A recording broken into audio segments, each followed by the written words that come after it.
really excited today to be able to announce the final investment decision for Sizewell C. This is something that politicians have spoken about for years, and today we are actually delivering. This is a public-private consortium. We as a government are putting in money, but that means that government taxpayers can get a return on that investment, but it's also backed by EDF, by Centrica, the owners of British Gas, and by one of the big Canadian pension funds. So this has got both public and private backing, and it's possible because of the decisions that I made in the budget and the spending review to boost our energy security, to invest in cleaner, cheaper energy, so that we're not at the mercy of foreign dictators for our basic energy needs anymore. Thank you. And moving on to the state pension, do you think this should be linked to life expectancy, and would you look at that going forwards?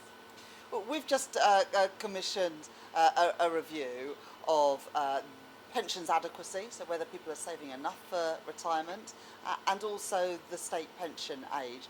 As life expectancy increases, it is right that we look at the state pension age to ensure that the state pension is sustainable and affordable for generations to come, and that's why we've asked a very experienced set of experts to look at all the evidence. Thank you. Moving on slightly, your government is focused on growth. Would you consider reforming the Our House Convention to free up blocks in UK housing contracts? We've put in a huge chunk of money into building new homes, but this is something that the public sector can't deliver on its own. So we've put money in through the spending review, the biggest ever investment in affordable and social housing. But I also know that developers are stepping up because we're reforming the planning system so we can actually get things built in this country again, whether it's a nuclear power station, a transport investment, or indeed the 1.5 million homes this government has committed to. We've seen numbers today that shows what's happened to private rents in the last few years. It is not right, it's not fair that young people can't get on the housing ladder because they can't save for a home of their own because they're paying so much in rent. That's why we want to build the next generation of social affordable homes and also homes to buy so that more families can either get on the housing ladder or have that security of a socially rented home. Thank you. And final question, what do you make of Angela Rayner's helpful intervention suggesting a tourist tax? Look, I made decisions around taxation, and we made decisions in last year's budget. That was a once-in-a-generation budget to fix the mess that the last government put.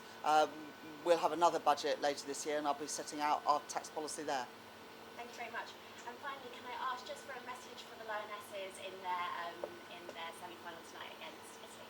Yeah, well, I'm really looking forward to that semi-final tonight, and then hopefully the final at the weekend. But look, the Lionesses have shown the best of British football over the last couple of weeks, some great results, and I'm looking forward to the match tonight. Thank you very much. The investment in Sizewell means good jobs, paying decent wages in places like the east of England, and this investment that we're announcing today will mean 10,000 jobs in the construction, including 1,500 apprentices, and really crucially, a third of those apprentices are going to be reserved for local people in the east of England, so that this investment, this nuclear power station, can benefit the local community and the people who work there.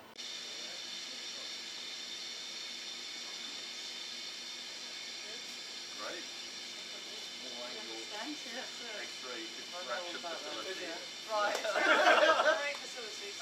Yes, to show off kind of what we do a whole lot of work on developing new materials, but particularly we have skills in understanding how things age, degrade, extending lifespans of a whole range of engineering solutions. This could be jet engines, could be factory systems, could also be serious physical nuclear reactors. Right. So we have a whole range of facilities through here, but in this case, most nuclear materials are what we call crystalline, so they're all regularly arranged in little planes of atoms. Here we measure very accurate. You've read the rule. At least I speak for myself. I know it's much higher level. I mean, that's because it's been identified every time we do this requires some specific challenges for the material in terms of making sure that they're robust, they age in a specific way, and understanding in particular how when you design a material, so, you know, how do you think about what are the components of that material? Design, so that's really hard to do, in particular because of the, you know, we all know nuclear radiation, it's damaging, and because it can move atoms around. And that's how it damages materials, that's how we think about worrying about radiation. It's also how you generate the energy, right, because it's so that you can be moving atoms around.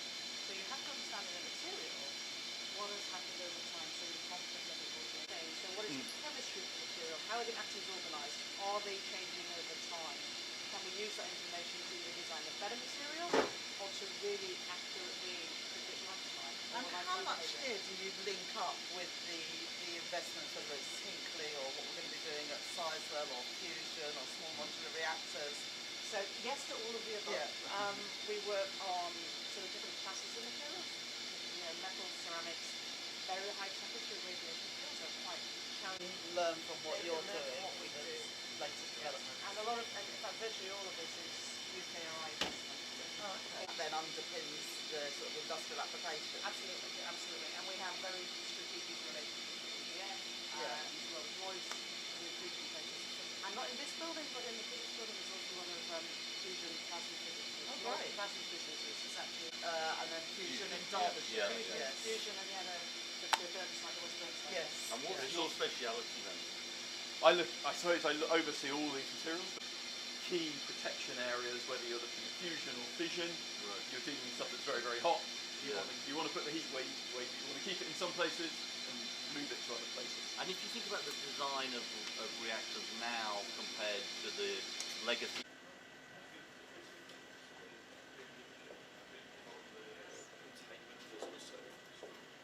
Yeah.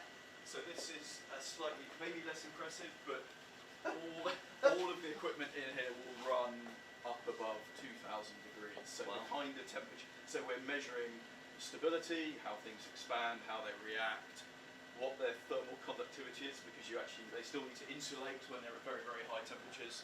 So all of that performance. So yeah, we're way above that, 2,500 degrees. And you were saying that there are some ceramics.